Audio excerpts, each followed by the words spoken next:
todas bienvenidas a esta nueva emisión del programa Los Criterios del Poder Judicial de la Fundación Aguirre Azuela Chávez Jáuregui Pro Derechos Humanos y la revista Tiempo de Derechos y el aula Taller de Saberes y Diálogos.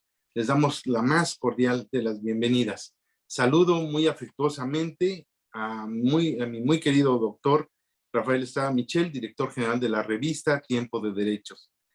Esta tarde abordaremos un tema muy complejo que desata grandes debates. La maternidad sustituta, el derecho a la identidad, bajo la perspectiva de las problemáticas que se suscitan dentro de la suspensión en el juicio de amparo. Para el tratamiento de este tema, en nombre de la Fundación Aguirre Azuela Chávez Jáuregui y de la revista Tiempo de Derechos, le doy la más cordial de las bienvenidas también a nuestra muy distinguida invitada del día de hoy, la magistrada Hortensia María Emilia Molina de la Puente. Ella es presidenta de la Asociación Mexicana de Juzgadoras y es asociada fundadora del capítulo México de la Internacional Asociación de Mujeres Juzgadoras. También es directora regional de Igualdad de Género en el primer circuito de la Asociación Nacional de Magistrados de Circuito y Jueces de Distrito del Poder Judicial de la Federación. Es licenciada en Derecho por la Universidad Panamericana, maestra en Derecho con orientación corporativa por la Universidad de Guadalajara, maestra en Derechos Humanos y Democracia de la Facultad Latinoamericana de Ciencias Sociales, la FLACSO, y doctorante en Derecho Judicial. Además, doctora honoris causa por el Instituto Mexicano de Líderes de Excelencia. Ella es magistrada de circuito, actualmente presidenta del Pleno Regional en materia civil de la región Centro-Norte con residencia en la Ciudad de México, órgano constitucional del Poder Judicial de la Federación de reciente creación y que asume funciones de primer nivel como es la resolución de contradicciones de tesis entre los tribunales colegiados de todo de esta región Centro-Norte.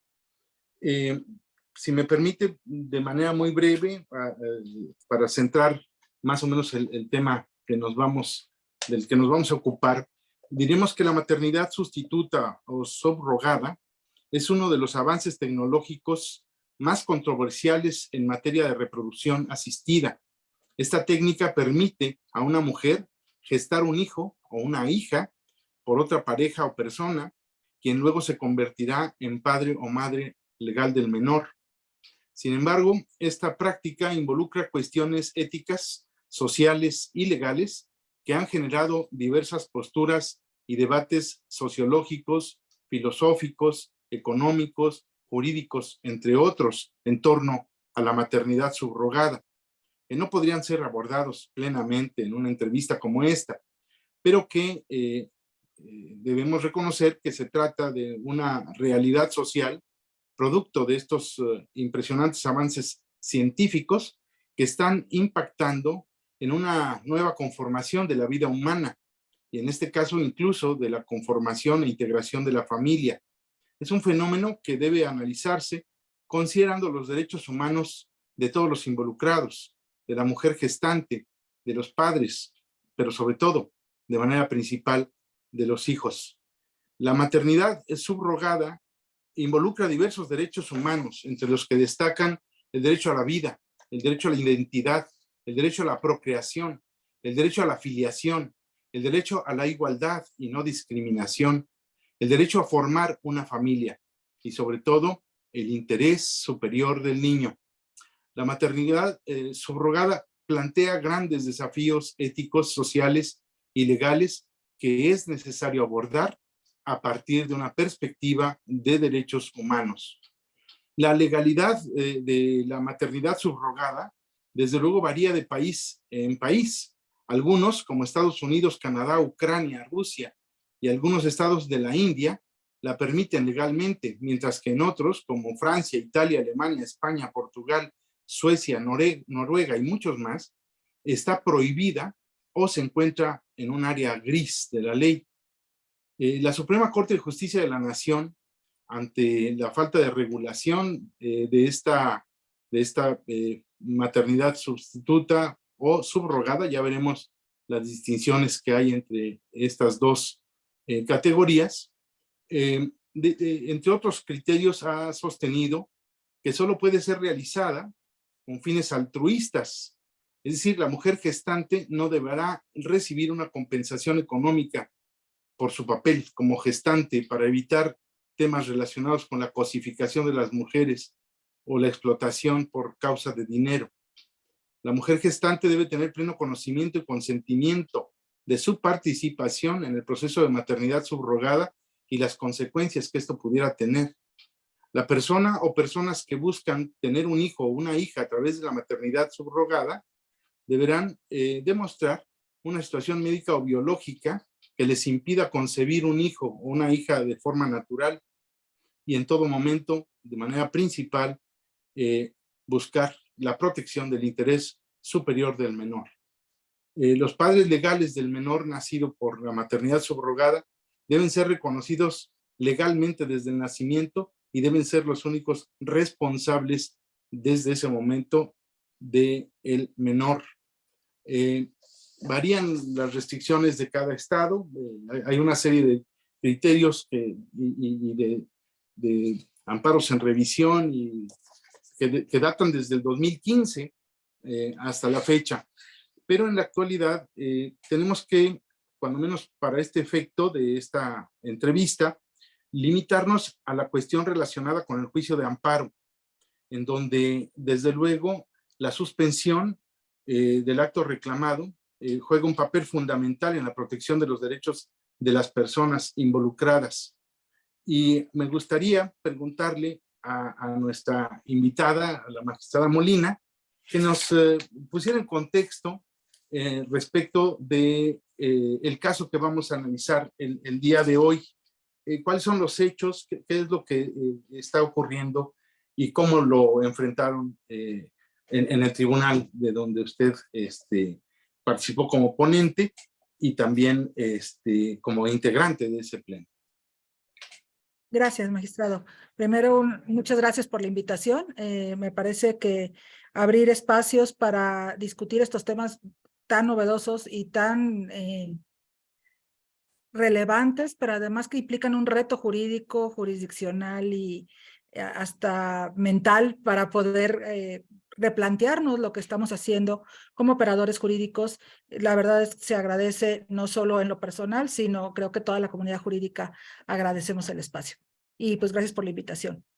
¿Qué pasó en estos casos? Tuvimos varios en el tribunal y me voy a permitir rápidamente poner el contexto. En el juicio de amparo se promovía en la mayoría de los casos por la madre gestante, así le voy a mencionar a la mujer que gestó al bebé que ya había nacido, por los padres contratantes, no siempre eran padre y madre, en algunos casos eran dos padres, en algunos casos eran dos madres, en otros casos era una sola persona, de mujer u hombre, y también era parte quejosa el bebé ya nacido. El acto reclamado era la negativa a registrarse en el registro civil, a expedir un acta de nacimiento a nombre del padre, de la madre o de los padres o de las madres contratantes. Entonces, el acto reclamado era esta negativa por parte del registro civil para expedir el acta de nacimiento poniendo como padre o madre o ambos a una persona distinta a aquella mujer que aparecía en el certificado de alumbramiento, que evidentemente era la madre gestante. Entonces, ese era nuestro acto reclamado. Se presenta ante un juzgado de distrito. El juzgado de distrito, en algunos casos nos llegó el asunto en queja de término en contra de la suspensión provisional, en otros casos nos llegó en amparo en revisión incidental, es decir, contra la suspensión definitiva, pero lo que nosotros veíamos era sobre la posibilidad de otorgar o no otorgar la medida cautelar dentro del juicio de amparo para la expedición de un acta de nacimiento. Entonces, el contexto es que ya se había celebrado un contrato de gestación sustituta. En todos los casos que nosotros vimos no era gestación subrogada, era gestación sustituta. ¿Cuál es la diferencia? Que en la subrogada el óvulo que está fecundado pertenece genéticamente a la madre gestante, y en la sustituta, como es el caso, los casos que tuvimos nosotros, los óvulos eran de una donante anónima y la madre gestante únicamente intervenía con el alquiler o la prestación de su vientre. Entonces, digamos que se complica un poco más las ecuaciones porque teníamos aparentemente, insisto, todo esto fue en la medida cautelar, es decir, teníamos pocas pruebas, es decir, teníamos también constitucionalmente y conforme a la ley de amparo, pocas posibilidades de hacer análisis profundos del material probatorio. Pero bueno, lo que sí teníamos era aparentemente la identificación de material genético del óvulo de una donante anónima, un vientre alquilado o donde se había generado el embarazo de una de las mujeres que eran quejosas, un bebé que ya había nacido, una identificación de una madre gestante que en general decía, yo no quiero registrar ese bebé, no quiero tener ningún vínculo de filiación con ese bebé, una pareja o una persona contratante en donde decía, yo quiero tener a ese bebé como parte de mi familia, lo quiero registrar como mi hijo o como mi hija, y por eso hice esa contratación de ese vientre y del óvulo donado anónimamente. En algunos casos, alguno de los padres había sido donante de la material genético masculino, pero también tuvimos casos en los que también era donante anónimo.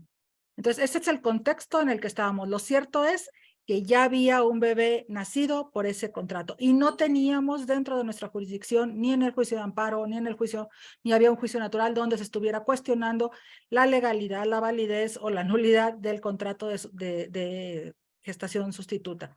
Entonces, digo, esto es importante porque esa parte no fue materia de estudio por parte de nosotros, es cuando yo integraba el séptimo tribunal colegiado en materia civil, y eso no lo podíamos analizar porque no era parte de la litis constitucional y mucho menos de los recursos que estaban en nuestra jurisdicción. Gracias.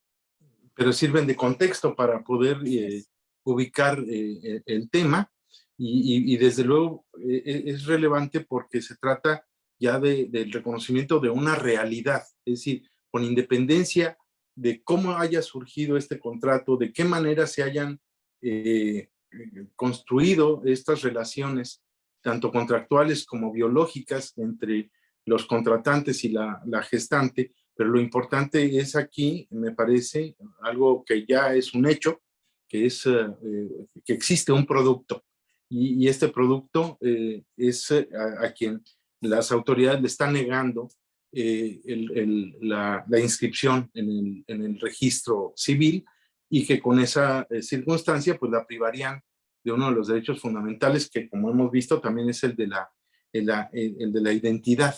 Magistrada, ¿cuáles serían los posibles escenarios paternofiliales que valoraron en esos casos que usted ha conocido?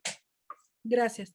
Pues bueno, nosotros cuando analizamos el asunto, vimos las posibilidades, porque todas estaban sometidas a la interpretación que hiciéramos, de a quién le teníamos que dar, por lo menos de manera provisional, esta vinculación paternofilial, con todo lo que implica ello, porque además no solo se trata de expedir un acta de nacimiento, como un documento X, sino que se trata de una persona que necesita que se haga cargo de ciertas obligaciones a aquella persona que tiene el vínculo paterno-filial.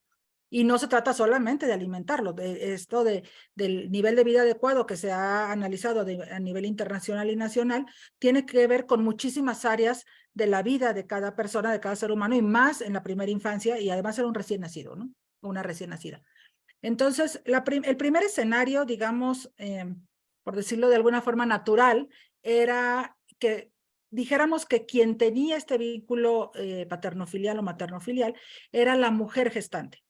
Y entonces que de alguna forma el acta de nacimiento fuera lo tradicional que durante toda la vida hemos tenido jurídicamente, que es que aquella persona que va y tiene un parto y da a luz a otro ser humano, a quien se le expide un certificado de nacimiento, esa persona fuera quien estuviera registrada como madre en el acta de nacimiento.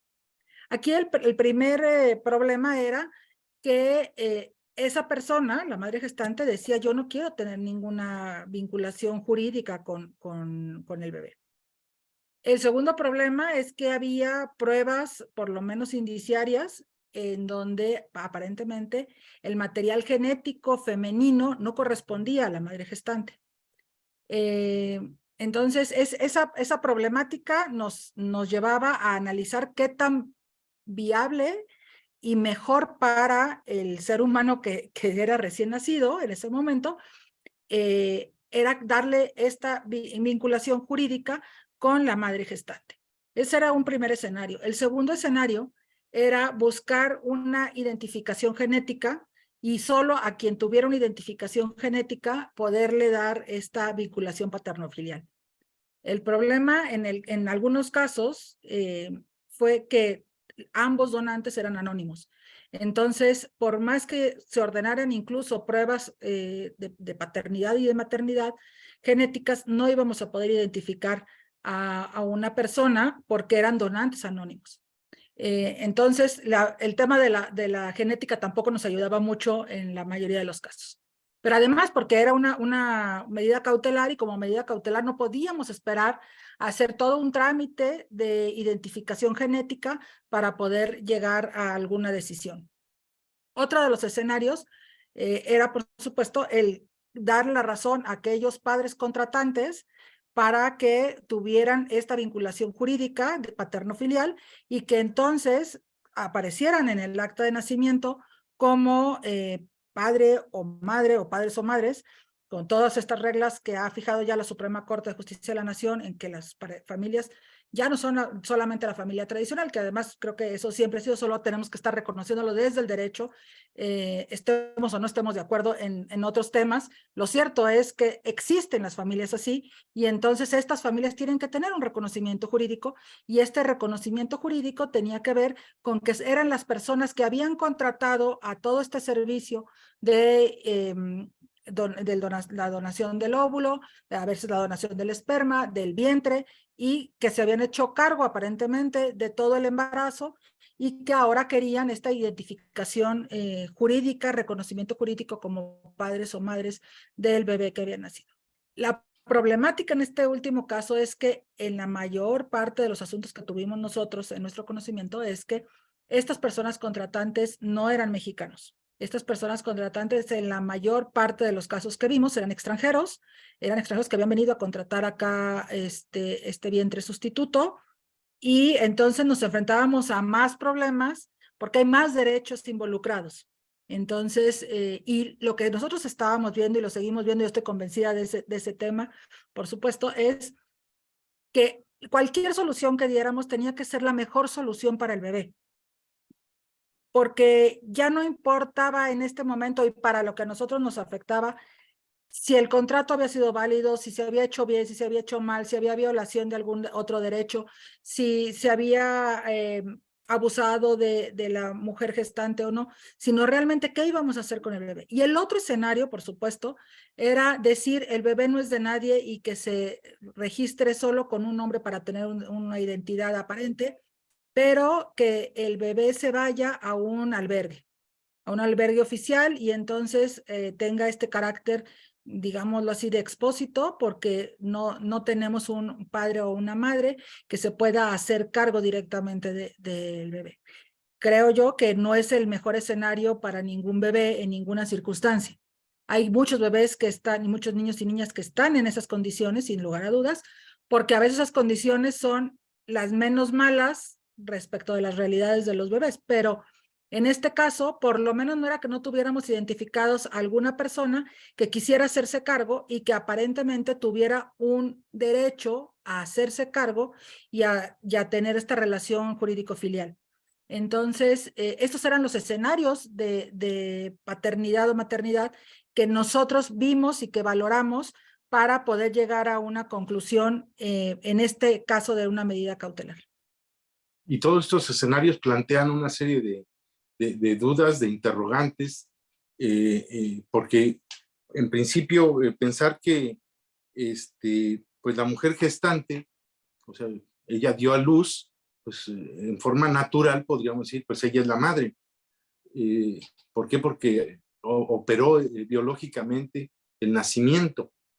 Sin embargo, por estas circunstancias de la forma en cómo se gestó, entonces ahí ya podríamos decir, bueno, pues además no hay una aceptación de la madre del reconocimiento de esa relación filial, pues se deja al menor en total prácticamente abandono, ¿no? Y sobre todo, por ejemplo, si esta investigación de poder saber a quién corresponde el material genético, en el estadio que se encuentra de esta medida cautelar, con tan breves plazos sería imposible de identificarlo.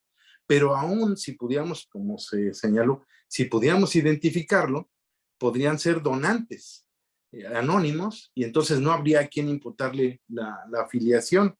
Y este otro, ¿no? Donde los padres que pueden o no tener este vínculo biológico, que por virtud del contrato vienen a ejercer una especie de interés jurídico para asumir la afiliación, pero pareciera que ese sería un principio de filiación ya más o menos aceptable, como el reconocimiento de hijo, ¿no? Es decir, cualquier hombre o cualquier mujer puede ir a reconocer a un hijo sin mayor trámite, ¿no? Es decir, basta la voluntad de la persona para hacerse cargo de ello. Pero, ¿qué pasa si son extranjeros, ¿no? Aquí, como dicen, surgen otra serie de derechos que habría que contemplar. Y el peor escenario, me parece, y creo que es el que por el que se optó, es el de decir que el bebé no es de nadie. O sea, que es un bebé expósito, pero que sí lo registren para protegerle de algunos derechos que cuando menos son necesarios para su subsistencia, y mandarlo a un albergue a cargo del Estado. Es decir, toda esta problemática se genera derivado de esta nueva manera de gestar de manera subrogada. Y entonces aquí nos preguntamos, ¿cuáles son los derechos fundamentales del niño o de la niña que estarían en juego en esta relación procesal? ¿Por qué? Porque la quejosa es la madre gestante. La madre gestante que no quiere reconocer la afiliación, pero que sí lo quiere registrar, que aparezca un acta de nacimiento. Pero también están los derechos posibles, quizá como terceros interesados, los contratantes, ¿no? Y el menor, ¿qué carácter tiene? ¿Viene como quejoso? ¿Viene como tercero interesado?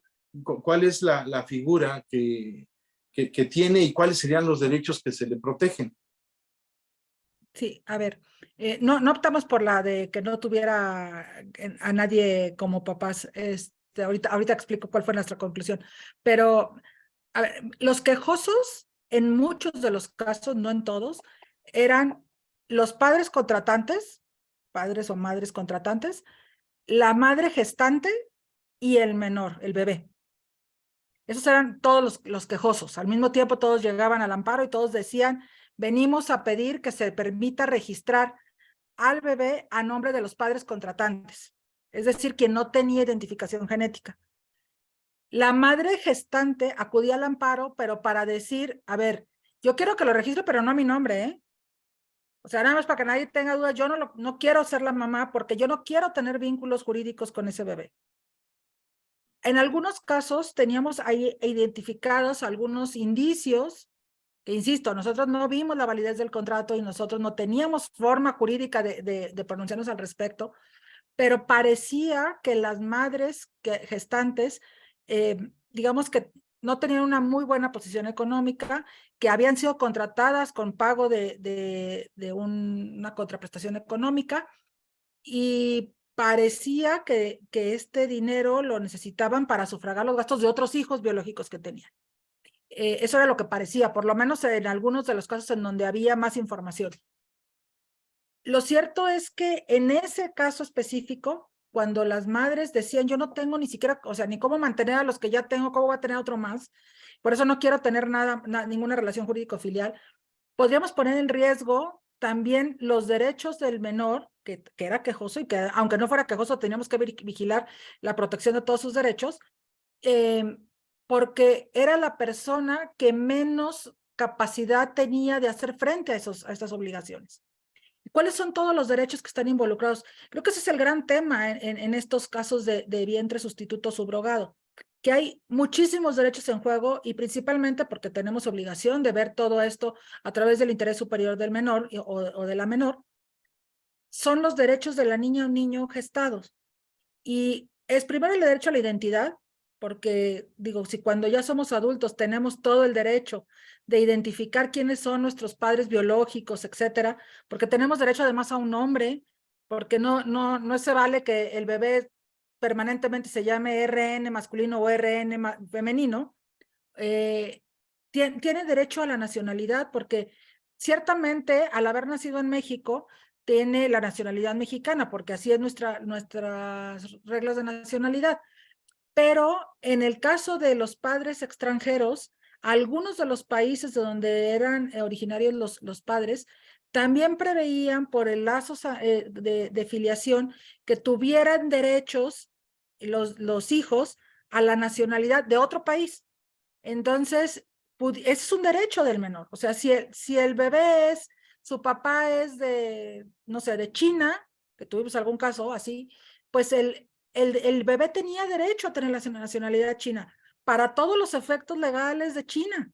Entonces, o si era de un país europeo, tenía derecho a ser de ese país europeo y además a lo mejor de formar parte de la comunidad europea. Y todos estos derechos que están involucrados a la nacionalidad, no solo a la nacionalidad mexicana, sino a la nacionalidad que pudiera derivar de este vínculo paterno-filial.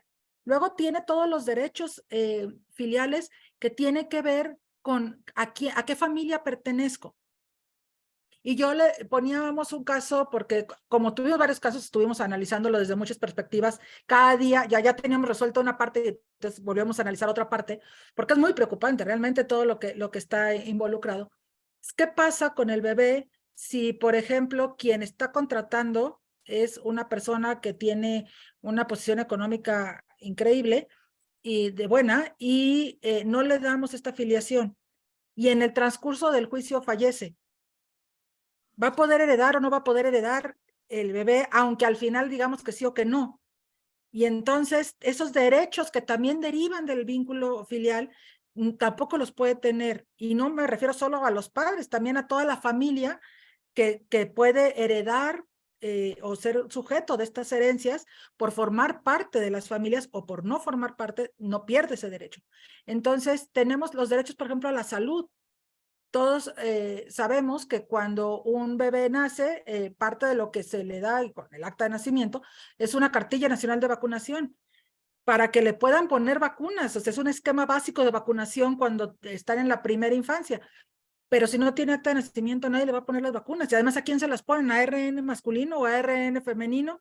Entonces, necesita un nombre, una identidad, para tener acceso a la salud en esta parte preventiva, pero también acceso a la salud en caso de, no solo de las consultas médicas normales que pudieran tener en los primeros meses de vida, sino también si tuviera una enfermedad. Entonces, y no podría tener acceso, no podría, por ejemplo, ser asegurado, no podría o sí podría tener acceso a un contrato de seguro de gastos médicos o de atención médica oficial, etcétera. Entonces, son muchísimos los derechos que se involucran con solo la expedición de un acta de nacimiento, pero no es que el acta de nacimiento otorgue los derechos. Los derechos los tiene el ser humano por el momento de que nació. Entonces, todos estos derechos que ya los tiene el ser humano, no es que les estemos regalando un derecho que no tenía, que es de las cosas que no se pueden hacer en la medida cautelar. No podemos construir un derecho inexistente, pero el derecho sí existe. El derecho existe porque existe el ser humano. Entonces, lo que no podemos es desconocérselo. Y todos estos derechos que estaban en juego y que creo que incluso si seguimos explorándolo, nos vamos a enterar de que había más derechos en juego, porque me parece que son temas muy importantes, pero cualquier derecho que tenga que ver con un niño o una niña recién nacido, tiene que ver con esto que estábamos viendo. ¿A quién vamos a atender o a quién no vamos a atender? En algún momento de alguna de las discusiones decíamos, bueno, es que si no hay acta de nacimiento, no existe. O sea, jurídicamente no existe la persona. Y quien no existe, tampoco desaparece y tampoco se muere. Entonces, si en un país donde tenemos un montón de personas desaparecidas, incluso niños y niñas, en un país donde puede haber trata, donde puede haber incluso asesinatos de bebés, si no tenemos un acta de nacimiento con todos los requisitos, huellas digitales, nombre, etcétera, entonces ¿a quién vamos a buscar? O sea, ¿quién es la víctima de cualquier otro ilícito que se pudiera cometer? Entonces es básico que haya un acta de nacimiento para que pueda generarse toda esta estructura jurídico-legal para que pueda protegerse totalmente. ¿Qué fue lo que nosotros resolvimos? Nosotros resolvimos que sí debería haber un acta de nacimiento, que este acta de nacimiento tuviera el carácter de provisional, porque no teníamos manera jurídica de revisar todo el expediente y de revisar profundamente las pruebas, precisamente por el carácter que tiene la medida cautelar en el juicio de amparo, y decidimos en todos los casos que provisionalmente la paternidad o la maternidad se le reconociera a los padres o madres gestantes, perdón, contratantes, no a la gestante, por todas estas razones que he mencionado, porque ella decía que no en la mayoría de los casos, porque ella no tenía forma aparente de hacer frente a las obligaciones como madre del bebé, porque no tenía la intención de cuidarle, porque no tenía identificación genética con la persona, etcétera. Y entonces nos pareció que quien en apariencia, porque partimos siempre, por supuesto, del principio de buena fe que rige el juicio de amparo, en apariencia, quienes habían contratado todo este sistema para la generación de esta nueva vida, eran personas que querían tener a un niño o una niña dentro de sus familias como parte de la familia, no para otra cosa, que es otro tema que podríamos tocar ahorita porque tomamos muchas medidas, hicimos todo un catálogo que es mucho más largo en la sentencia, el catálogo de medidas cautelares de protección extras, de urgentes de protección extras a la medida cautelar en el juicio de amparo, pero que aparentemente lo que querían, su intención era formar parte, este bebé que formara parte de su familia, con todos los derechos y obligaciones que implican con esta arropamiento de familiar hacia un nuevo integrante, y que entonces lo menos malo o lo más beneficioso para esta nueva vida era que estuviera dentro de este seno de la familia, que había por lo menos manifestado la intención de cuidarle, de darle un buen nivel de vida, más allá del económico, sino de que tuviera todas sus necesidades cubiertas y, por supuesto, cuidarlo, darle amor, protección, etcétera. Entonces, por el momento en que estaba la vida de este recién nacido y las cosas que teníamos en nuestro expediente, nos pareció que era la forma que podíamos protegerle más, que sus derechos se verían más protegidos y que aún con esta protección que pensamos es la mejor en ese momento jurídico que estábamos, de todas formas era con carácter provisional el acta de nacimiento, para que esta acta de nacimiento pudiera ser modificada, revocada y cambiada al momento de resolver el juicio de amparo en definitiva, es decir, en la sentencia ya de fondo, que eso no nos tocó resolver todavía, no sé si haya alguna que esté en alguno de los tribunales, yo ya no formo parte del tribunal, entonces, pero por eso dijimos que fuera de carácter provisional, aun cuando el Código Civil no prevé esta forma de expedición de actas. Lo cierto es que las actas de nacimiento jurídicamente han evolucionado. Tenemos ya con jurisprudencia obligatoria esta forma de modificar datos esenciales del acta de nacimiento, y eso quiere decir que el acta de nacimiento no es inamovible. Entonces, si eso se puede hacer en edades adultas, después de 20, 30 años de tener un acta de nacimiento, ¿por qué no podríamos hacerlo en el momento del nacimiento para proteger todos los derechos esenciales del bebé recién nacido y que posteriormente se analice todas las otras cuestiones de pruebas y identificación de todos los pros y los contras con mayor amplitud, con mayor profundidad, y que ya en la sentencia definitiva se diga cómo es que debe quedar el acta de nacimiento? Esta resolución parece muy adecuada para la 11ª época, la época de los derechos humanos, ¿no? Porque hay una clara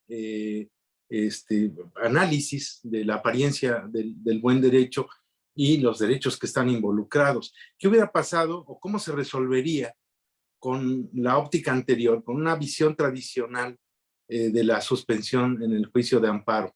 Porque esto es relevante, porque sobre todo quienes nos ven, seguramente todos son especialistas en derecho, pero habrá quienes que nos escuchen y nos vean que no estén muy familiarizados con el juicio de amparo. Y es importante destacar la labor de los juzgadores federales en amparo, que son protectores de derechos fundamentales, y que noten que ha habido un cambio sustantivo en la manera en cómo nos acercamos a la protección de derechos fundamentales, inclusive desde la suspensión. ¿Qué hubiera pasado en una visión tradicional cuando se le planteara con los criterios que teníamos antes un caso como este? No sé si a mí me hubiera tocado, a lo mejor lo hubiera hecho igual, pero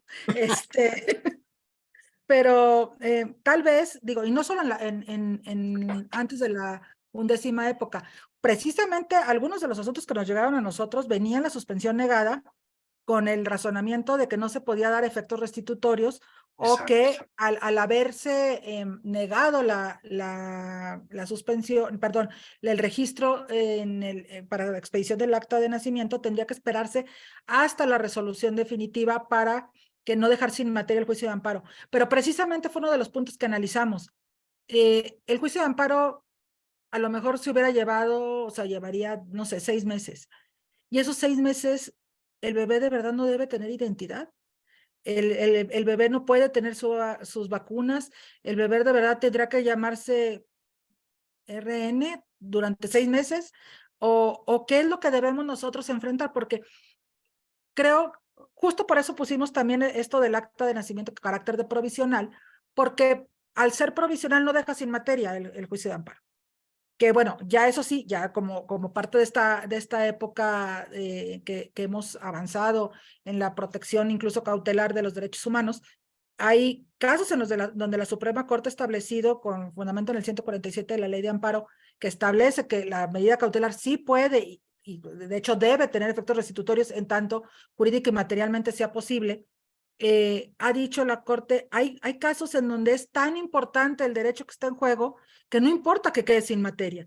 O sea, primero protégelo y no importa si queda sin materia. Yo creo que el juicio de amparo siempre lo ha tenido, porque, por ejemplo, si era tradicionalmente el ejemplo que nos ponían, ¿no? Siempre cuando estudiábamos el juicio de amparo, ¿cómo habían sido? A ver, es que si había una orden de fusilamiento, no se esperaba el juez a dictar la orden de amparar hasta el fondo para decir que no lo fusilaran. O sea, el tema era, en este momento suspendo. Y es que si suspendo la orden de fusilamiento para el día 3 de abril y ya no es 3 de abril, entonces ya la orden ya no tiene fecha y quedó sin materia. Bueno, creo que eso, siempre cuando el derecho humano que está en juego es de estos llamados del núcleo duro, pues como que de pronto siempre lo hemos protegido desde antes.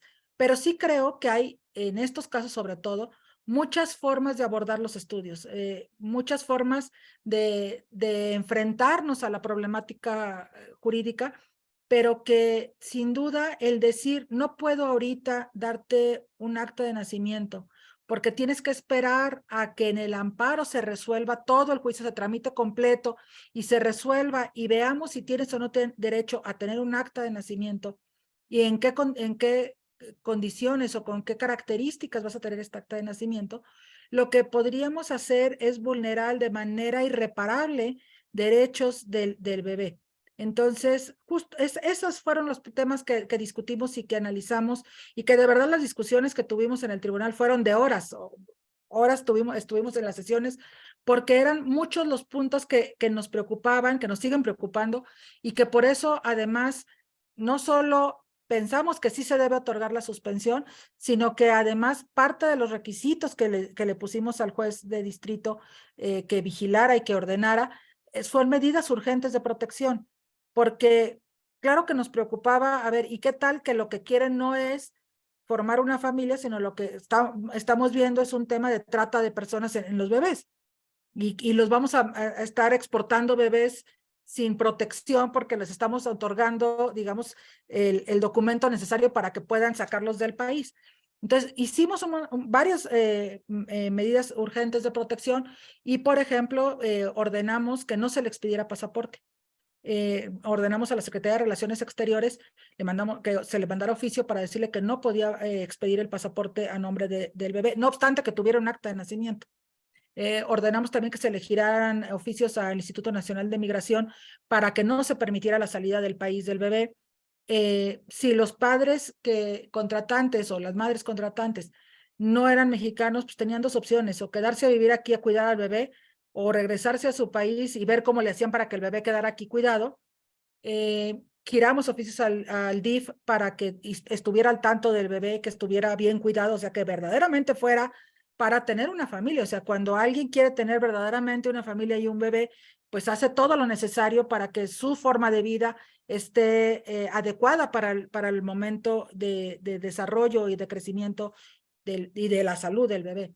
Entonces, mandamos muchos oficios, incluso a las embajadas, aunque sabemos que no tenemos jurisdicción sobre otros países, mandamos oficio para conocimiento de las embajadas de los países de los cuales eran nacionales los padres contratantes, para que tuvieran conocimiento de que estaba subyúdice o que estaba pendiente de resolución definitiva, si verdaderamente había vínculo filial o no, para efectos de que ellos decidieran lo que tuvieran que decidir en cuanto a expedición de pasaportes, pero sabiendo que México tenía un trámite pendiente judicial.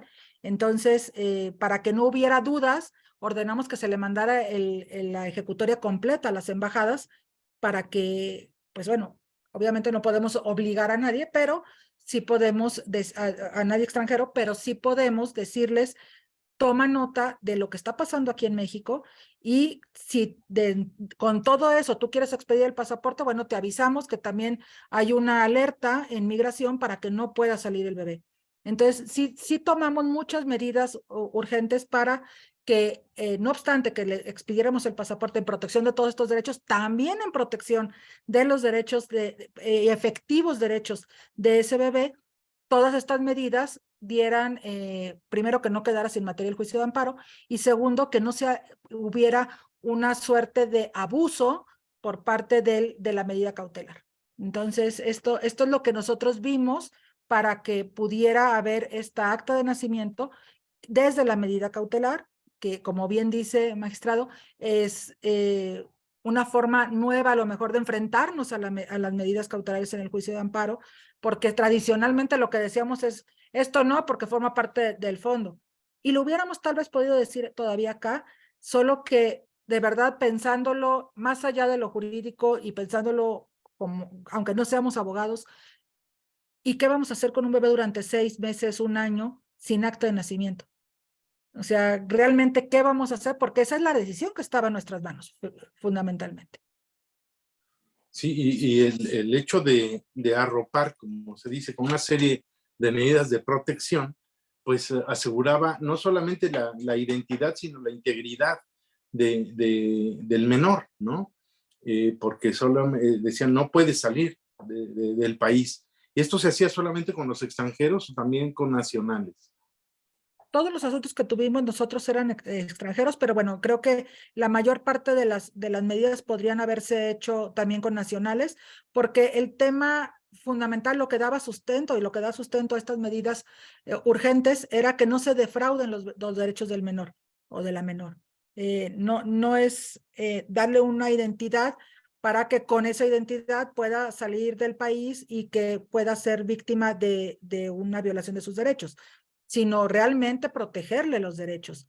y para evitar esta defraudación de derechos de los menores, lo que hacíamos no solo era un tema en el extranjero, o sea, para que no saliera del país y no se le diera el pasaporte, etcétera, sino también a nivel nacional, esta vigilancia por parte del DIF para que pudiera verificarse que se estaba cuidando realmente al bebé. O sea, no es un tema de un juguete que compro y luego lo abandono en la esquinita. Es un tema de un ser humano, y el ser humano mexicano, porque nació en México, tiene que ser protegido con las leyes mexicanas desde cualquier ámbito. Ahora, aunque fuera extranjero, tendríamos que cuidarlo, ¿no? Pero en este caso específico, teníamos todo el andamiaje jurídico para decir, estamos legitimados para protegerlo, para evitar que salga en tanto cuanto se resuelva su verdadera realidad filial y jurídica. No es un tema menor, la verdad es que es todo un tema, porque obligábamos también en todos los asuntos que vimos, obligamos a los padres contratantes, a quienes se les estaba permitiendo que registraran, por lo menos de manera provisional, que tuvieran el acta de nacimiento, obligábamos a que tuvieran un domicilio y que ese domicilio, si lo cambiaban, tuviera que darle aviso al juez de distrito. ¿Y para qué? Pues precisamente para que el juez de distrito tuviera estos reportes del DIF o de las autoridades competentes en cada caso de cada entidad. Hay diferentes autoridades, si es que cambiaban de entidad, pero que hubiera una protección real y vigilancia real del cuidado que se tenía hacia ese bebé o a esa bebé. Entonces, dimos muchos lineamientos intentando cerrar este círculo. O sea, creo que ese es el tema que nos preocupaba, cerrar el círculo para que, si bien es cierto, se le estaba expidiendo el acta de nacimiento, que era lo único que estaban pidiendo, no fuera un acta de nacimiento que permitiera la comisión de cualquier otro ilícito, y no porque estuviéramos pensando que se iba a hacer, sino para evitarlo, porque quien realmente nos estaba moviendo a tomar las decisiones era el interés superior del menor.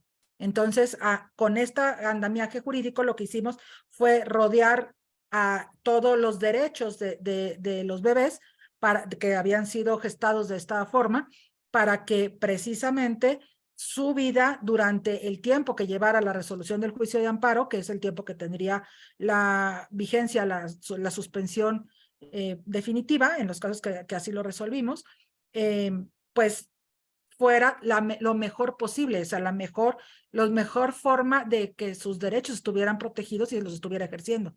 No obstante que fuera un recién nacido, claro que puede ejercer sus derechos. Entonces, eso fue lo que nos motivó. Y la verdad es que parece que fueron idóneas y adecuadas las medidas de protección. Y es importante señalar que estas medidas de protección de los derechos del menor no implican ni un pronunciamiento de fondo, ni un reconocimiento de la validez o de la legalidad del contrato de maternidad sustituta, ni reconocimiento para los supuestos padres, ni tampoco de la madre gestante, que además ya manifestó en todos los casos que no quiere tener una vinculación filial, sino es esta medida cautelar única y exclusivamente en relación con un menor que existe, con independencia de la forma en cómo surgió, sino que ya existe y que debemos proteger con todos los medios, ¿no? Y de esta manera, bueno, se superan, o cuando menos se soslayan, los temas que hay detrás en relación con los debates de la legitimidad o de la validez o de la bondad o no de esta maternidad sustituta. ¿Por qué? Porque en México no tenemos una regulación que determine si está permitida o está prohibida. Tenemos casos como de Tabasco, de Sinaloa, en donde hay cierta regulación, pero no está con claridad, ¿no?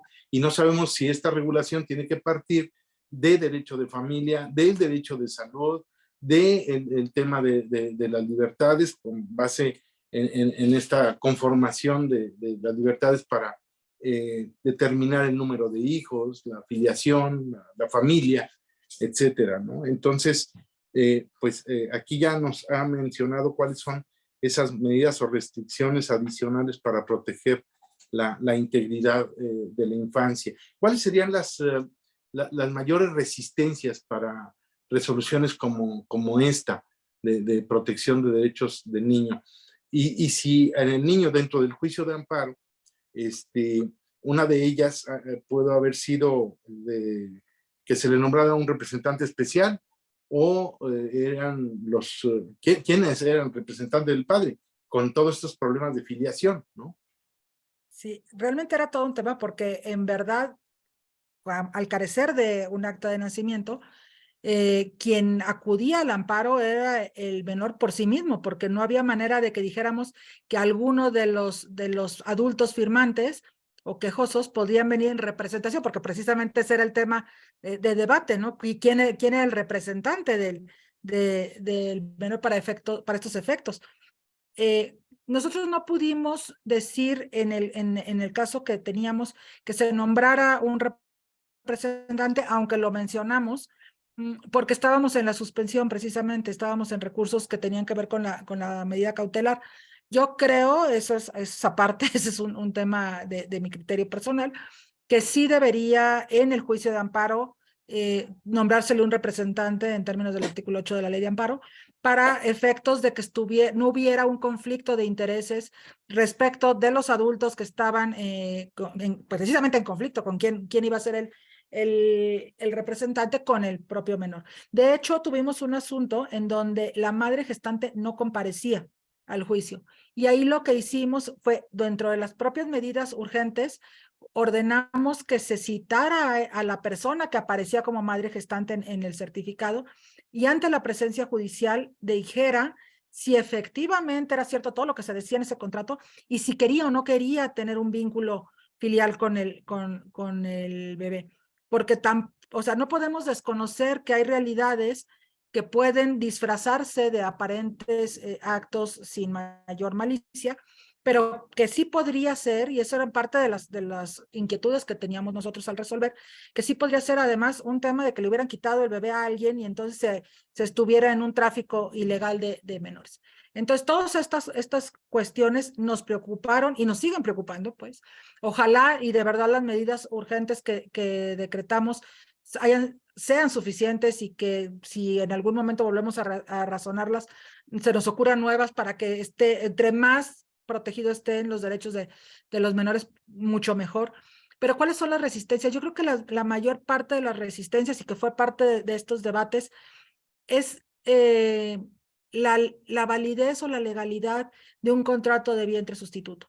Creo que más allá del tema jurídico, de pronto tenemos esta resistencia ética, moral, etcétera, de esta forma de reproducción asistida, pero yo creo, estoy convencida que eso no es un tema que nos deba frenar al momento de proteger los derechos de los menores, por lo que usted mismo decía al principio de esta charla. El caso es que ya existía el bebé.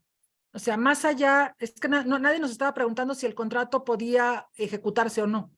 Nos estaban diciendo, ya lo celebramos, ya se ejecutó, ya nació, y entonces tenemos este problema. Aquí está el bebé, ¿a quién se lo damos? Ese era realmente el punto. Entonces, la resistencia de pronto es a cambiar paradigmas, a cambiar presupuestos. La realidad nos supera, eso es lo cierto, pero también me parece que el derecho debe evolucionar, a veces obligados por la realidad, para proteger todos los supuestos que se dan en la vida real de todas las personas. Hay hechos de la vida real que realmente ni siquiera en película no los podríamos imaginar, pero que existen, que ahí está la problemática, y que como juzgadores no podemos decir, no voy a resolver porque esto no está regulado. Entonces, sin duda se requiere que haya regulación de esto y de muchas otras materias, pero cuando ya llega con nosotros es para que nosotros demos una solución con lo que tenemos, insisto, con este andamiaje jurídico no solamente nacional, sino internacional, protegiendo los derechos de todos los involucrados, pero con este interés superior del menor, y a través de nuestra resolución, por lo menos poder proteger el caso en concreto. Ciertamente estos casos, con todo y que tenemos las tesis publicadas, son solo casos aislados, y que sigue habiendo más casos que tendrán que verse desde otras ópticas, y creo que estos espacios que insisto, agradezco que se abran, son una muy buena puerta para empezar a reflexionar sobre qué es lo que tenemos que hacer como operadores jurídicos, qué es lo que debemos hacer, qué falta, para que el asunto no se resuelva solo desde la jurisprudencia de la sentencia, sino que se vayan resolviendo muchas temáticas desde antes. O sea, creo que en principio, pues obviamente la academia, y por supuesto llevarlos a leyes para que estén ya en texto legal. Es mucho más fácil poderlos ir adecuando, que se vayan analizando también a través de juicios de amparo la legalidad de la norma, pero no cuando ya tenemos un bebé nacido y que no sabemos a quién entregarle. Es que es algo tan brutal como eso. Hay un bebé que nació y que no sabemos a quién darle. Y entonces, ¿qué hacemos con ese bebé?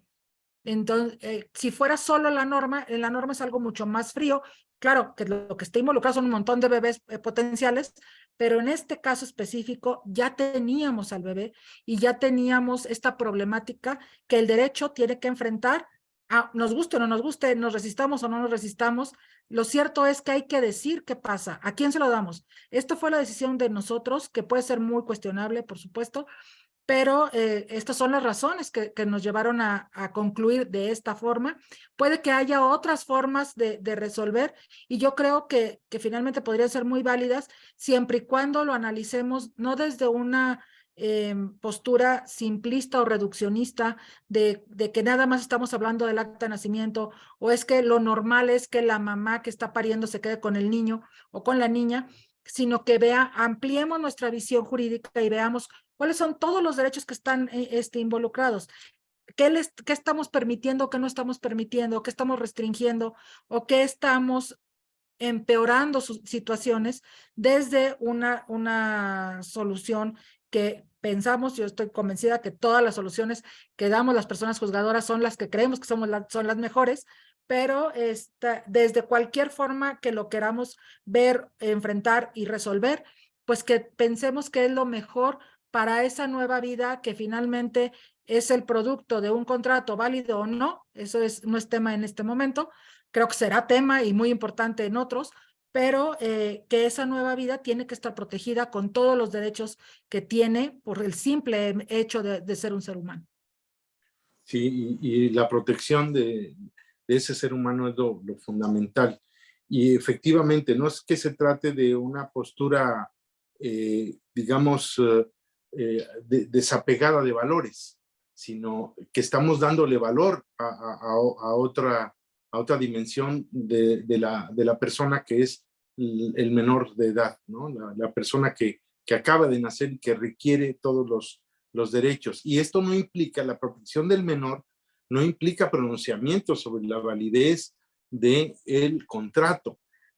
No estamos legislando, eso también es relevante. No se trata que a través de resoluciones jurisdiccionales se esté legislando para permitir o promover la práctica de esta maternidad sustituta, sino que es una realidad que ahí está, que no está prohibida, eso es importante decirlo, no está prohibida, necesita regularse para definir los cauces, definir en principio si se permite o no, y si se permite, bajo qué condiciones y bajo qué circunstancias. ¿Por qué? Porque aquí hay en medio un interés económico también, no solamente de la madre gestante que puede obtener algún recurso, sino también de las empresas, porque la reproducción asistida son técnicas que solamente pueden hacer especialistas, y son estas empresas las que utilizan la tecnología para poder llegar a estos procedimientos y generar un producto como es un ser humano, ¿no? Y que él es el motivo de nuestra preocupación y centro de imputación de todos los derechos, ¿no? Entonces es todo un tema. Ya estamos casi sobre el tiempo. La verdad es que se me fue muy rápido. Espero que a todos también.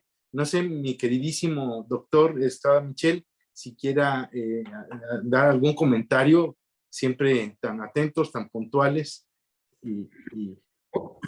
A mí lo que más me ha impresionado de esta charla de excelencia, muy querido magistrado Vega, es cómo la magistrada Molina de la Puente nos ha mostrado que todo aquello que nos enseñaron con los clásicos del derecho civil y de las nulidades, por ejemplo, que la nulidad absoluta de los contratos, la inexistencia ni se diga, no produce efectos, pues se ve desmentido una y otra vez por la realidad, ¿no? Me parece que más allá de las cuestiones ideológicas, todas ellas o casi todas ellas respetables, como muy bien ha dicho doña Hortensia María Emilia, está el hecho irrefutable de que hay ahí una criatura y que hay que hacer algo respecto de la filiación de la misma y otra serie de derechos que tienen que ver con el derecho a la personalidad, etcétera, etcétera, ¿no? Aquello que decían los clásicos de la escuela del exégesis, no producen efectos, no hay nulidades de pleno derecho. Bueno, sí, pero la realidad es muy terca, tiene ese gran defecto, ¿no? Y algo tiene que hacer el derecho en sede jurisdiccional. Vale, si me permiten aquí un excursus, un pequeño paréntesis, esa sede jurisdiccional, esa reserva de jurisdicción que hoy estuvo a punto de abortar en la Cámara de Diputados del Congreso de la Unión, ¿no? Para efectos electorales ciertamente, pero esta idea de hacer que no se puedan interpretar las normas, sino literalmente, bueno, es que de veras que vamos como los cangrejos, ¿no? Afortunadamente cupo la sensatez, la serenidad, el patriotismo y el conocimiento jurídico en algunas legisladoras, en algunos legisladores para evitar esto, ¿no? En fin, cierro el excursus y pido una disculpa por la imprudencia del Al mismo. contrario, muy oportuno. Pero bueno, la reserva de jurisdicción pues nos habla muy claramente de que hay que amoldar la norma, cosa que solo puede hacerse a través de una interpretación, la integración del orden jurídico a las realidades que ahí están, ¿no? El contrato puede ser nulo, si ustedes quieren nulo absoluto, nulo de pleno derecho, inexistente incluso, pero hay una realidad que hay que regular y yo me congratulo de haber escuchado esta charla porque nos conecta perfectamente con esas realidades. Se lo agradezco muchísimo, como siempre, a don Luis Vega y a la magistrada, pues le decimos que esta es su casa, que estamos muy contentos de poderle escuchar aquí. Ya le digo, podemos diferir en muchas cosas, pero en lo que no se puede diferir es en el hecho irrefutable de que hay hechos que requieren un tratamiento jurídico y que ese tratamiento siempre tiene que ser dignificante de la condición humana, ¿no? Como muy bien nos han señalado ustedes. Había unas preguntas, a mí se me fue la señal un momentito, no sé si ya se tramitaron, don Luis. Aquí en esta se llama Question and Answer in English. Dice, bueno, y el derecho de quien dio a luz a un hijo o una hija que puede querer o no entregarlo una vez nacido, ¿qué pasaría con...? Luján Mediza, ¿verdad? Sí, pues todo un tema, ¿no, magistrada? Pues sí, es que justamente ese es el gran tema. En los casos que nosotros teníamos, la gestante había dicho que no quería tenerlo, en el que nos decían, pero no firmaba ella, pedimos que lo dijera ante presencia judicial. Tengo entendido que sí lo dijo. Creo que hay muchísimas variables y como bien los dicen ustedes, es indispensable que estas realidades, porque pues por más nulo que sea, incluso que fuera delito la celebración del contrato, lo cierto es que hay allá un bebé y entonces ¿qué le hacemos al bebé? ¿A dónde lo mandamos? ¿Qué le hacemos? Porque creo que esto lo vimos en pandemia de una forma muy brutal en Ucrania, que está permitida esta celebración de contratos. Y hubo cantidades infames de bebés en refugios solitos, porque la madre gestante pues no podía ni quería cuidarlos, pero los padres que los habían contratado no podían llegar porque estaba la guerra, y entonces lo cierto es que había un montón de seres humanos ahí que no eran de nadie. Y que pareciera que no son nadie, cuando es el primer momento en que debemos proteger todos los derechos de los seres humanos, y en estos casos, por supuesto, en suplencia de queja absoluta en el juicio de amparo, porque, bueno, y en todos los juicios, pero sobre todo en el juicio de amparo, pues porque los bebés en este momento todos sus derechos los tienen, pero no los pueden hacer valer por sí mismos. Entonces, ese supuesto no lo vimos, pero creo que también sería todo un tema de reflexión respecto de las medidas cautelares, y bueno, en el fondo ni se diga. Muchas gracias, magistrada. Aquí también habla de Marta Torres, excelente conferencia de la magistrada Emilia Molina. Muchas gracias por compartir sus conocimientos y experiencias. También aquí hay un anónimo que dice que ojalá pudieran comentar los casos de fecundación asistida, sobre todo de aquellas empresas del extranjero que suelen mandar y hasta por catálogo material para la fecundación. Bueno, esa sería desde luego otra beta muy grande de exploración y de reflexión jurídica, la intervención de las empresas, ¿no? Como de alguna manera ya lo mencionábamos, ¿no? Pero pues, eso sería para otro tema muy largo. Aquí, pues muchas gracias. Ethel Luján nos dice, excelente tema. Y bueno, pues yo creo que hay otras preguntas, pero que creo que ya están contestadas a lo largo de la charla, tan importante, tan interesante, y sobre todo de una gran trascendencia para la protección de los menores que son producto de técnicas de reproducción asistida en nuestro país, y creo que apenas estamos empezando con este gran tema. La Suprema Corte ya se ha pronunciado incluso en relación con el derecho de las personas unidas por matrimonios homoparentales para poder adquirir esta categoría, ¿no? de padres a través de la reproducción asistida. Pero bueno, son muchos temas que hoy ponen desde luego en cuestionamiento lo que está sucediendo en la sociedad y las nuevas cuestiones que habrán de pasar por los tribunales y pasan primero por los tribunales antes que por la legislación, ¿no? Y hacemos llamado a los legisladores para voltear a ver este tema tan sensible que mucho tiene que ver con la conformación de nuestra sociedad y del ejercicio de los derechos. Para concluir, mi querido doctor Estrada, unas palabras. Pues como siempre, don Luis Vega nos ha traído una charla que realmente nos pone a reflexionar desde una atalaya realista, desde una atalaya técnica, con una perspectiva de excelencia que agradecemos muchísimo. Así es que, magistrada Molina de la Puente, el anfitrión de este programa, que es el señor magistrado don Luis Vega Ramírez, le hará llegar este reconocimiento de manera impresa, por supuesto, física, pero aprovechamos para ponerlo aquí a sus órdenes.